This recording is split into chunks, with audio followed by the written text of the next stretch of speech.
Permettre à tous ou presque de rouler très vite. Un véritable défi moral. Février 1999, l'hebdomadaire Motojournal affiche les 340 km/h en gros sur sa couverture. Ça provoque un scandale jusqu'au ministre des Transports. Jean-Claude Guessot fait pression sur les constructeurs motos, qui cèdent et boycottent hypocritement le journal le temps que l'orage passe. Depuis, de nombreux constructeurs limitent l'affichage des compteurs de vitesse à 299 km/h, alors que la vitesse réelle est bien supérieure. Une démarche là aussi hypocrite, mais d'apparence plus morale. Sans doute beaucoup de bruit pour pas grand-chose au final, puisque des années plus tard, on se rendra compte que les amateurs de cette machine sont loin de n'être que des fanatiques de vitesse maxi.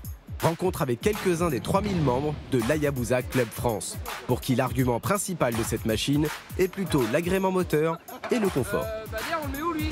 Pépito, toi tu es le président du Hayabusa Club France. C'est ça. C'est ça, donc pourquoi tu as choisi l'Hayabusa ?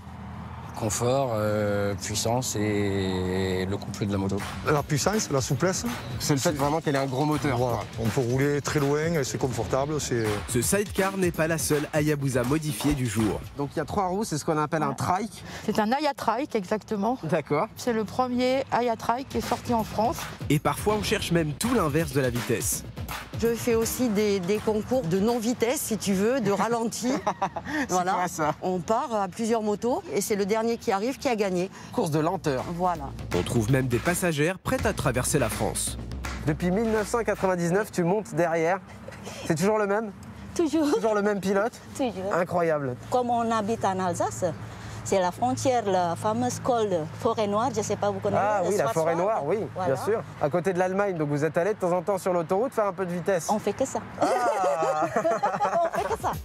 Bon, ok, j'ai pas dit non plus qu'il n'aimait pas ça du tout. En clair, et malgré ses capacités impressionnantes, l'Hayabusa n'est pas un monstre inaccessible et dangereux. En 20 ans, Suzuki a vendu près de 190 000 exemplaires dans le monde. Désormais, le débat moral est clos. Et cette année, le constructeur dévoile une nouvelle version de sa fusée docile. Voici la nouvelle et 3e génération de la Hayabusa. Esthétiquement, aucun doute, elle est toujours développée pour fendre l'air. D'après Suzuki, l'optimisation aérodynamique de cette nouvelle Hayabusa sert la stabilité à haute vitesse. Technologiquement, elle hérite des dernières assistances au pilotage et elle respecte les normes anti-pollution en vigueur. Résultat, elle perd 7 chevaux et un peu de couple à haut régime. Mais rassurez-vous, à l'usage, il en reste largement assez.